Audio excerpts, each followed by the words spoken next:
السلام علیکم۔ مفتی طارق مسعود کے لیٹسٹ بیانات سننے کے لیے ہمارے چینل لرن اسلام کو سبسکرائب کریں۔ معیشت میں سود ان کی گھٹی میں پڑا ہوا تھا۔ آپ کسی سود خور کو بولو سود چھوڑ دے، وہ کہے گا یار اس سے زیادہ پیسہ کمانے کا آسان اور بہترین طریقہ دنیا میں نہیں ہے۔ سب سے آسان طریقہ پیسہ کمانے کا سود ہے۔ یہ ہو سکتا ہے کہ اگلا قرضہ لے کے بھاگ جائے، اس کا طریقہ ہے رہن رکھو۔ سمجھ رہے ہو نا؟ کوئی پراپرٹی کے کاغذات بطور رہن کے رکھ لو۔ عرب کیسے کرتے تھے؟ ادھر 1 کروڑ روپے دیا اور رہن میں اس کی زمین رکھ لی اپنے پاس کہ بھئی یہ زمین یا گھر تمہارا ہے جب تک میں قرضہ نہیں دے دیتا۔ اب قرضہ ملنے کا بھی یقین ہے، نہیں ملا تو آپ یہ پراپرٹی آپ کی ہوئی اور اس پہ پروفٹ بھی مل رہا ہے۔ پھر اس پروفٹ پہ ڈبل پروفٹ۔ اس مہینے قسط نہیں دی، کوئی بات نہیں یار، اگلے مہینے ڈبل دے دینا۔ آئی بات سمجھ میں؟ اگلے مہینے نہیں دی یار، تمہیں میں چھوٹ دے رہا ہوں، اس سے اگلے مہینے کیا کر دینا؟ ڈبل کا ڈبل کر دینا۔ اضعافا مضاعفا قرآن کہتا ہے، دگنا در دگنا کر کے لیتے تھے۔ آج بھی یہودی یہی کر رہا ہے۔ بینک میں ٹائم پہ کس جمع نہ ہو کیا لگتی ہے؟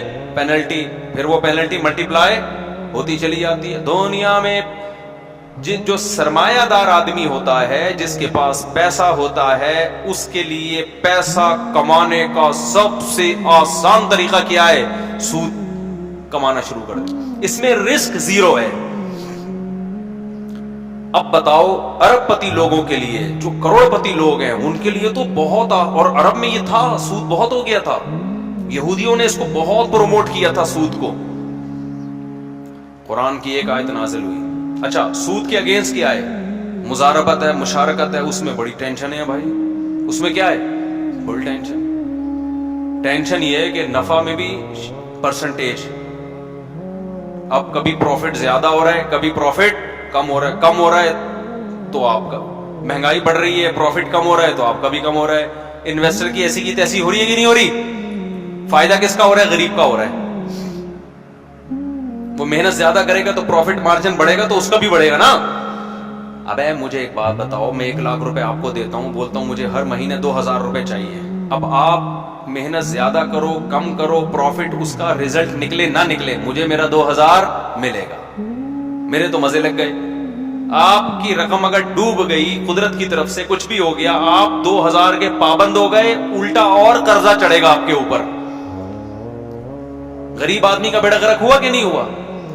پھر وہ اس قرضے کو اتارنے کے لیے غفار سے قرضہ لے گا، 2000 وہاں۔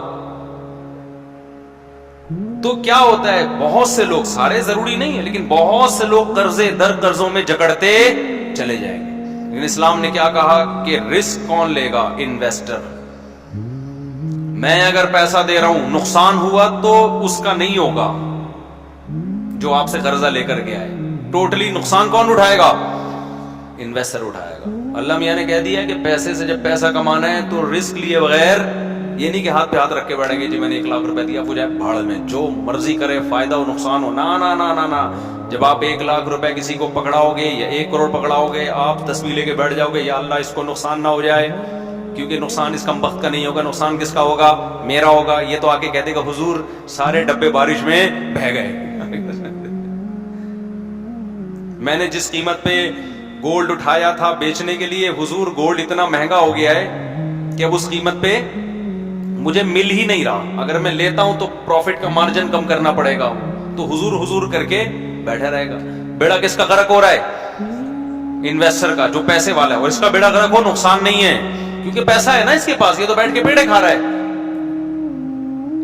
اس کا بیڑا غرق اگر ہو جائے تو وہ کہاں سے بھرے گا؟ اس کے پاس پیسہ ہوتا تو آپ سے تھوڑی لینے کے لیے آتا، وہ تو غریب سے غریب تر ہوتا چلا جائے گا نا۔ تو سود میں کیا ہوتا ہے؟ غریب سے غریب تر، امیر سے امیر تر۔ اس پر میں بہت ڈیٹیل میں بیان کر چکا ہوں کہ اسلامی نظامی معیشت میں کیسے اکانومی جو ہے نا وہ بیلنس رہتی ہے۔ یہ بھی میرا ٹاپک نہیں ہے، ورنہ اس پر میں 1.5 گھنٹے کا بیان کر چکا ہوں۔ وہ غیر مسلموں نے بھی بیان سنا ہے، وہ بعض غیر مسلموں کے بڑے زبردست تبصرے آئے تھے اس کے اوپر۔ السلام علیکم۔ مفتی طارق مسعود کے لیٹسٹ بیانات سننے کے لیے ہمارے چینل لرن اسلام کو سبسکرائب کریں۔ اللہ پاک مجھے اور آپ سب حضرات کو اس مفتی صاحب کے اس بیان پر عمل کرنے کی توفیق نصیب عطا فرمائے، اور مفتی صاحب کی عمر میں برکت نصیب عطا فرمائے، اور مفتی صاحب کے لیٹسٹ بیان سننے کے لیے ہمارے چینل لرن اسلام کو سبسکرائب کریں۔